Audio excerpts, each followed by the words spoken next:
अस्सलाम वालेकुम, welcome to PSX रोजनामा। सुफियान, कल हमारे पास खबर आ रही थी कि शेयर्स की बाइंग एंड सेलिंग में भी आने वाले बजट के ऊपर टैक्स आयद किया जा सकता है, लेकिन आज ही खबर है कि ऐसा नहीं होगा, जो कि बेहतर बात है। सही कह रहे हैं साहब। मिस इन्फॉर्मेशन और डिस इन्फॉर्मेशन जब इस तरह का बड़ा इवेंट होता है ना तो वो बहुत फैलती है मार्केट्स के अंदर। खासतौर पे लोग देखेंगे जब रिजल्ट सीजन आएगा तो कंपनीज की अर्निंग से रिलेटेड ऊंच नीच होना शुरू हो जाती है, वॉर से रिलेटेड हो, बजट से हम्म। रिलेटेड हो। अच्छा, ऐसा होता है कि काफी सारे लोग तो तहकीक किए बगैर वो खबर में ना कहते हैं बहती गंगा में हाथ धोना शुरू कर देते हैं।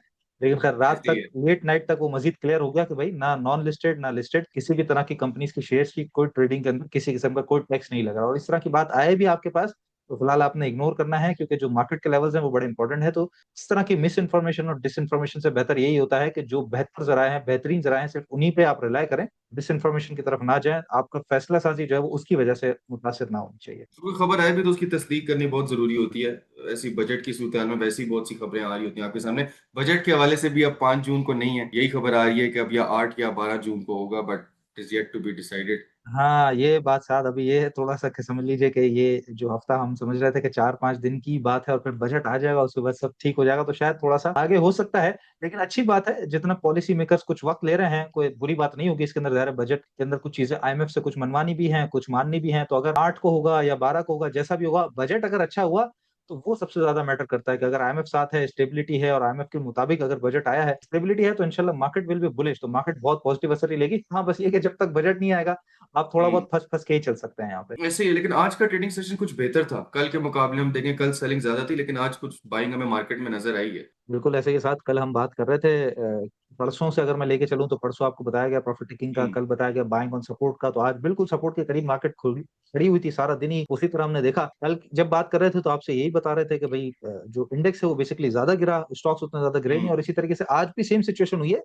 इंडेक्स ने हम्म। अपने लेवल को मेंटेन किया और आखिर में भी करीबन कोई 1200 पॉइंट जो प्लस हुए, तो इंडेक्स ही ज्यादा बड़ा because of Meezan bank and UBL। Otherwise बाकी स्टॉक्स अगर हम देखें तो उसी रेंज में चल रहे थे, जो कि अगर मार्केट का सपोर्ट गिने तो वो 1,70,000 फिलहाल मेंटेन है। उसको मार्केट ने इंट्राडे में भी तोड़ा नहीं। और दूसरी अच्छी बात यह हुई कि काफी सारे स्टॉक्स भी अपने सपोर्ट एरियाज पे मेंटेन है। तो बाइंग नियर सपोर्ट अब भी उसी तरह चल रही है। अलहमदुल्ला जैसा बताया गया था आज मार्केट को वैसा ही परफॉर्म करते हुए आपने देखा है। ऐसे ही है, जैसे हम पहले भी डिस्कस कर रहे थे कि एक 70 का लेवल काफी अहमियत रखता है, और उसके बाद अगर हम एक सपोर्ट देखें तो 169 की आप बता रहे थे कल रोजनामा के अंदर भी कि जी वो जी भी बिल्कुल। एक लेवल अहमियत रखेगा।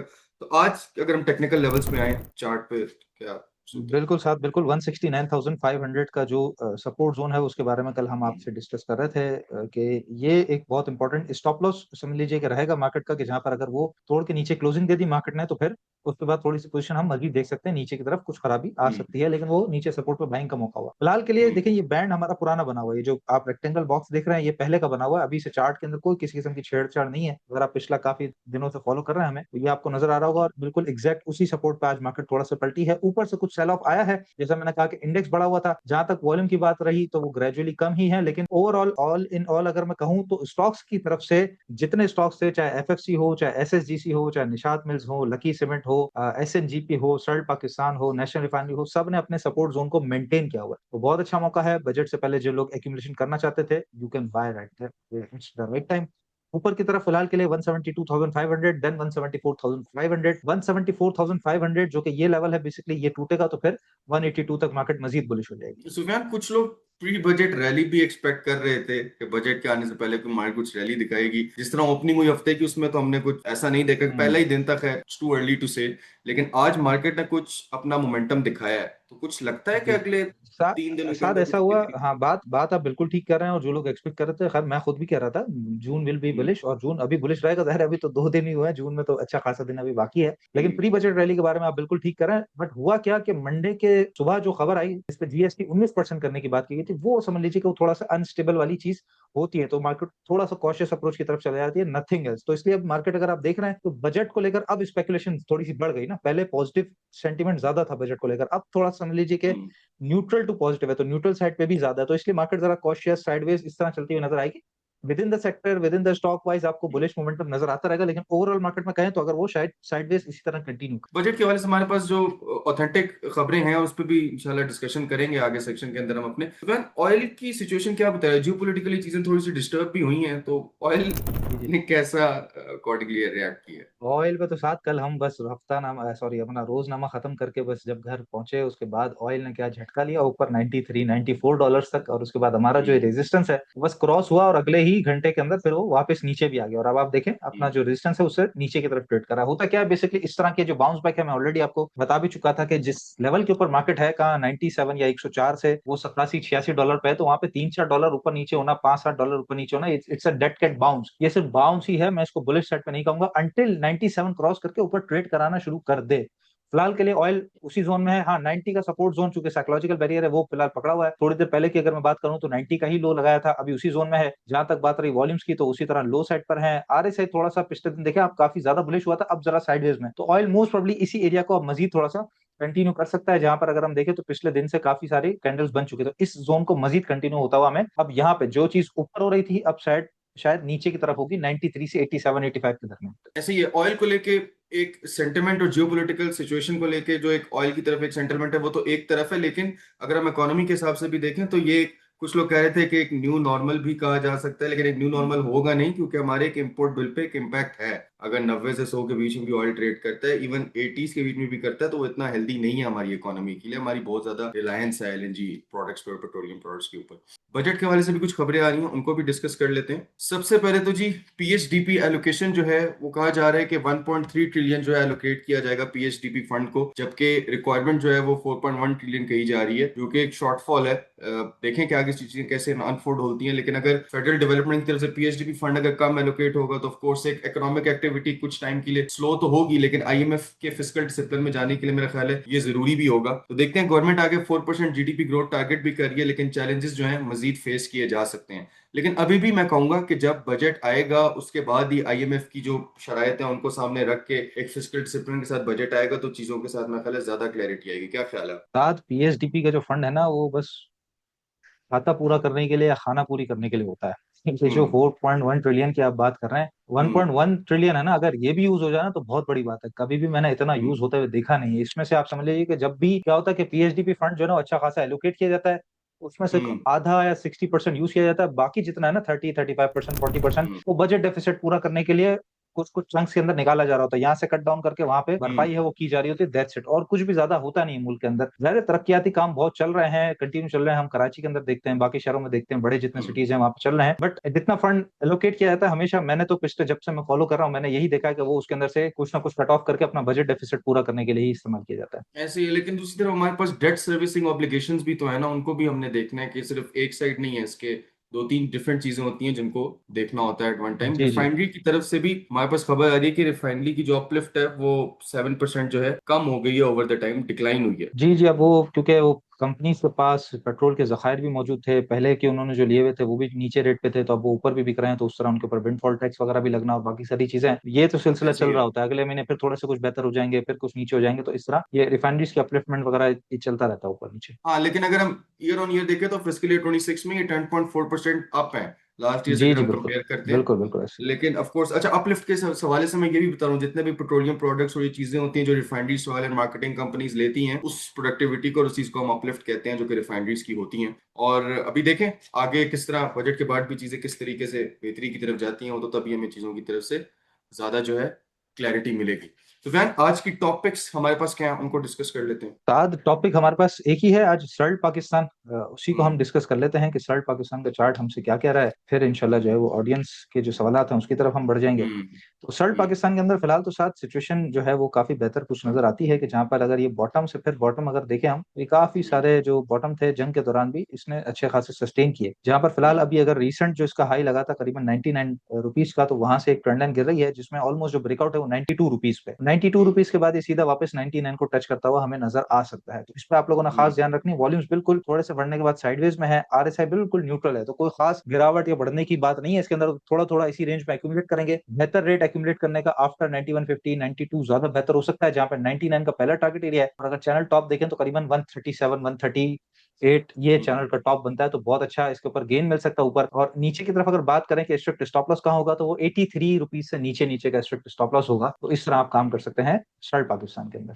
हम ऑडियंस के स्टॉक्स की तरफ भी जाएंगे, बट उससे पहले मैं बताना चाहूंगा कि स्टॉकिफाई सिर्फ शरिया कंप्लायंट स्टॉक्स में काम करती है, नॉन शरिया स्टॉक्स में काम करते नहीं है। तो जब भी आप कमेंट में कुछ सवाल पूछें, इस चीज का ध्यान रखिएगा कि वो स्टॉक शरिया कंप्लाइंट हो। अक्सर लोग कमेंट में सवाल करते हैं कि हमारे स्टॉक का जवाब नहीं दिया या वो नजरअंदाज है, वो नजरअंदाज नहीं होता। शरिया कंप्लाइंट स्टॉक होगा आपका तो जरूर हम उसको शो के अंदर डिस्कस भी करेंगे। तो फ्रेंड पीपीएल है पहला हमारे पास, इसको डिस्कस कर लेते हैं। बिल्कुल साथ ऐसा ही है, स्टॉकिफाई सिर्फ और सिर्फ शरिया कंप्लायंट स्टॉक्स में ही काम करते हैं। और ऑडियंस भी जो सवाल पूछती है, आप देख रहे होंगे जब से हमने ऑडियंस के कमेंट्स लेना शुरू किए हैं, हम सिर्फ और सिर्फ शरिया कंप्लायंट स्टॉक्स को डिस्कस करते हैं। और इसके अलावा हम जो ट्रेडिंग भी करा रहे होते हैं, अपने ग्रुप में भी बातचीत कर रहे होते हैं, वो सिर्फ और सिर्फ शरिया बेस्ड ही होती है। तो आप लोग जितने भी लोग देख रहे हैं, व्यूअर्स हमारे, ऑलरेडी स्टॉक मार्केट में अगर आपका अकाउंट मौजूद है या नया अकाउंट खुलवाना चाहते हैं अपने किसी कुलीग का, भाई का, बहन का, बच्चों का, इवन सहूलत अकाउंट हो, नॉर्मल अकाउंट हो, आरडी अकाउंट हो, ओवरसीज पाकिस्तानीज हैं, तो आप स्टॉकिफाई के साथ अकाउंट खुलवा सकते हैं। जिसमें सबसे बड़ा बेनिफिट, तो आपको सबसे बड़ा बेनिफिट तो यही होता है कि शरिया कंप्लाइंट, जो कि इस वक्त पूरे पाकिस्तान स्टॉक एक्सचेंज में कोई भी नहीं करवाता, सिर्फ वाहिद टीम स्टॉकिफाई करवाती है, तो आप शरिया कंप्लाइंट उसूलों के मुताबिक काम कर सकेंगे। नंबर है 0313333298, इस पे आपने व्हाट्सएप पर रब्ता करना है और आप हमारे साथ अकाउंट खुलवा सकते हैं। तो शरिया कंप्लाइंट इंशाल्लाह आपका काम का सिलसिला शुरू हो जाएगा। साथ पीपीएल के ऊपर आपने कहा सबसे पहला सवाल है, तो पीपीएल के अंदर सबसे इंपॉर्टेंट चीज तो देखें, ये एक ट्रेंड लाइन गिर रही थी और ये पिछले दिनों जब मैंने भी एनालिसिस किया था उसी वक्त की ही लगी हुई है, और ये इसने ब्रेकआउट करने के बाद पूरा इसको रीटेस्ट कर लिया है और आज ऑलमोस्ट वहीं से बढ़ी है। फिलहाल के लिए इनिशियल रेजिस्टेंस 232 है, अगर वो क्रॉस कर जाए तो फिर आपने सीधा इसको जो है वो 241 242 तक के लिए एंजॉय करना है, देन 248, देन 264, बिल्कुल सुकून से काम करें। नीचे स्ट्रिक्ट स्टॉप लॉस चूंकि ऑलमोस्ट डबल बॉटम की सिचुएशन मौजूद है, तो 228 से 227 से नीचे नीचे का स्ट्रिक्ट स्टॉप लॉस होगा, 227 से नीचे नीचे का, कि अगर वो टूटा तो फिर 219 212, तब वो फिर वो मजीद 10 12 15 रुपए नीचे की जगह खुल जाएगी। बहुत छोटा सा स्टॉप लॉस है, करंट रेट पे बिल्कुल बाइंग कर सकते हैं, या 232 के बाद बाइंग करें तो 238 240 देन 248 तक के लिए कंटिन्यू कर सकते हैं पीपीएल को। इसके बाद हमारे पास एनएमएल भी है। एनएमएल बिल्कुल ठीक है जी। एनएमएल के अंदर साथ ये जो ट्रेंड लाइन है, ये फिलहाल इसको रोके हुए है, और जहां तक पोजीशन अगर सपोर्ट जोन की रही तो ये पिछला काफी अच्छा इसका सपोर्ट जोन मौजूद है, और इवन इस जंग के दौरान भी इसने यहाँ पे सपोर्ट किया है। तो फिलहाल के लिए मैं समझता हूँ अगर ऊपर बाइंग करनी है तो 148 को क्रॉस करने दें, तो 155 एंड देन 163 तक आप इसको कंटिन्यू कर सकते हैं, 162 163 तक। और अगर ये नीचे आया तो फिर इस एरिया के करीब 133 132 134 इस जोन में मिले तो फिर आप बाइंग करेंगे 145 तक के लिए। तो दो बाइंग के लेवल्स हैं, इन बिटवीन फिलहाल फंसा हुआ है। और इसके साथ पीआरएल है हमारा नेक्स्ट। पाकिस्तान रिफाइनरी, अभी रिफाइनरी अपलिफ्टमेंट की आप बात कर रहे थे। अच्छा, पाकिस्तान रिफाइनरी में क्या है साथ, पाकिस्तान रिफाइनरी के अंदर जो पोजीशन है, अगर उसके अंदर मैं फिलहाल थोड़ा सा देख लूं इसकी पोजीशन, जी बिल्कुल, स्विंग लो से स्विंग हाई अगर हम लगाते हैं तो यहाँ पर जो इसका कॉन्फ्लुएंस जोन बनता है तो वो तकरीबन 35 और आप एग्जैक्ट देखें कि यहाँ पे रेजिस्टेंस कहाँ आ रहा है पिछले कई दिनों से। साथ आप खुद देखें, ये रेजिस्टेंस की मैंने लाइन यहाँ पे पुट कर दी है, तो आप देखें ये पहले यहाँ फंसा, फिर यहाँ फंसा, फिर यहाँ फंसा, फिर यहाँ फंसा, इवन आज भी सेम रेट पे फंसा है जो कि है 35 तो आप समझ लीजिए 35 50 35 50 क्रॉस करे तो पीआरएल ओपन है फॉर 40 39 80 40 रुपीज के लिए ओपन है। और उसके बाद जो टॉप करीबन करीबन लगता है इसका वो 44 रुपए तक भी लगता है, जो पिछला इसका एक हाई यहाँ पे लगा हुआ था 44 45 रुपए, तो करीब करीब ही है, ज्यादा दूर नहीं है। पिछले दिनों काफी बेहतर वॉल्यूम्स लगे थे, उसके बाद साइडवेज में है। आरएसआई भी बिल्कुल ठीक है, मैं समझता हूँ पीआरएल पे ज्यादा ध्यान देना चाहिए। जो ही 35 50 को क्रॉस करे तो बहुत छोटा सा स्ट्रिक्ट स्टॉप लॉस आप 35 से नीचे या 34 50 से नीचे रखें, और 40 रुपए तक इसको काम करते रहे, एंजॉय करते रहे। अभी जो मार्केट के करंट लेवल्स चल रहे हैं, मार्केट अगर 169 के 500 के सपोर्ट पे भी आती है, मार्केट 170 से ऊपर सस्टेन भी करती है। एक इन्वेस्टर का काम यही होता है कि वो मार्केट के अंदर रहे, स्टॉक्स के अंदर अपने रहे, जो रेट्स पर उन्होंने बाय किए हुए हैं उस पर मजीद उसको एवरेज आउट करे। कहीं कुछ प्रॉफिट टेकिंग हो तो प्रॉफिट टेकिंग जरूर करके दोबारा स्टॉक्स के अंदर एंट्री ले सकता है। लेकिन सुबह ट्रेडर की स्ट्रेटजी तो हर दिन मार्केट की फ्लक्चुएशन के हिसाब से होती है।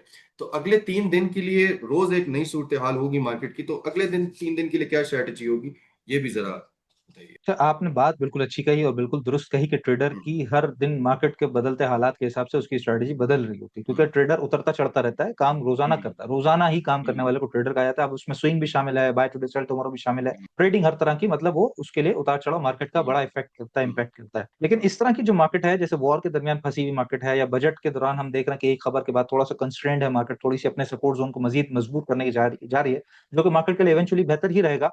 बट ऐसी सूरत हाल में रेंज बाउंड ट्रेडिंग बहुत अच्छी हो जाती है। अच्छा, जिस तरह कल आपने देखा था कि मार्केट गिरी हुई थी, उस दौरान भी काफी स्टॉक चल रहे थे, एच कार, कोइस फूड, लकी हम्म, सीमेंट वगैरह, ये सब काफी अच्छे चल रहे थे। और आज भी हमने देखा कि फौजी फूड अच्छा बेहतर चला इंट्राडे के अंदर, कोइस फूड अच्छा चल गया, एसजीपीएल के अंदर कितने ऊपर नीचे हम्म, झूले आ गए, जीएल ऊपर हम्म, गया, एच कार आज भी ऊपर गया, तो आपको स्टॉक वाइज जगह मिल रही थी। हम्म, अच्छा, इस रेंज बाउंड ट्रेडिंग में ट्रेडर्स की एक ही स्ट्रेटजी होती है। वैसे तो हम्म, मार्केट के साथ ऊंच नीच स्ट्रेटजी होती है, लेकिन रेंज बाउंड ट्रेडिंग में एक ही स्ट्रेटजी होती है ट्रेडर्स की, जो कि सबसे ज्यादा उसको काम आती है, उसका कैश फ्लो, उसकी लिक्विडिटी। कैश अगर उसके फ्लो। हाथ में कैश मौजूद है, कैश इन हैंड है, कि मार्केट बढ़ी 750 पॉइंट बढ़ी और उसने बढ़ते हुए देख के फौरन से फायदा उठा के यार बेच देते हैं, फौरन से बढ़ गई है मार्केट, कुछ खबरें भी ठीक नहीं है या मार्केट की पोजीशन थोड़ी सी भी कंस्ट्रेंड है, तो बेच दिया जहां, तो वापस जैसे ही डिप मिली तो वहां पे बाइंग का मौका मिल गया, और उसके बाद फिर अगर हम्म, कल बढ़ते हुए नजर आएगी तो फिर बेच देंगे। हम्म, तो कैश कहाँ पे आया, जहां प्रॉफिट टेकिंग उसने करी उसके बाद बाइंग और डिप का मौका मिला, या फिर अगर उसने प्रॉफिट टेकिंग कर लिया और ऊपर बढ़ गई तो फिर ऊपर चढ़ के बाय कर लिया।